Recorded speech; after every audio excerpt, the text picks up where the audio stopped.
Welcome back to Gautam channel. ನಾನು ಇವತ್ತು ನಿಮಗೆ ಆಲೂಗಡ್ಡೆ ಕಬಾಬ್ ಮಾಡೋದು ಹೆಂಗೆ ಅಂತ ತೋರಿಸ್ತೀನಿ.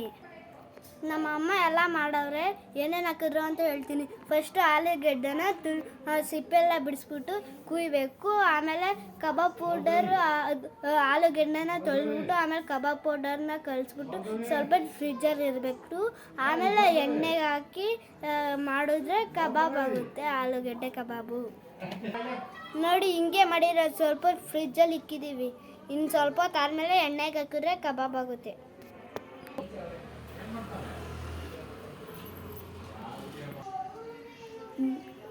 ದಯವಿಟ್ಟು ಸಬ್ಸ್ಕ್ರೈಬ್ ಮಾಡಿ. ಸೊ ಪಾಪ ಗೈಸ್, ನೋಡಿ ಇವನು ಇದೆಲ್ಲ ತೋರಿಸ್ತಾವನು ಆಲೂಗೆಡ್ಡೆ ಕಬಾಬ್ ಮಾಡೋದಿಲ್ಲ. ಆಯಿತು, ಸಬ್ಸ್ಕ್ರೈಬ್ ಮಾಡ್ಕೊಬಿಡಿ, ಲೈಕ್ ಮಾಡಿ, ಶೇರ್ ಮಾಡಿ, ಕಮೆಂಟು ಮಾಡಿ. ನೀವು ಏನೇನು ಹಾಕ್ತೀರಾ ಕಮೆಂಟು, ಇವ್ನು ನೆಕ್ಸ್ಟ್ ವಿಡಿಯೋ ಆ ಥರನೇ ಮಾಡ್ತಾನೆ ಅಲ್ವಾ. ಫ್ರೈ ಮಾಡಿಬಿಟ್ಟು ತಿಂತಾ ಇರೋದು ತೋರಿಸ್ತೀವಿ ಅಲ್ವಾ. ಹಾಂ, ಓಕೆ. ಅಲ್ಲಿ ತನಕ ಅರ್ಧ ಗಂಟೆ ವೆಯ್ಟ್ ಮಾಡಿ. ಬೇಡ 10 ಮಿನಿಟ್ಸ್ ವೆಯ್ಟ್ ಮಾಡಿ.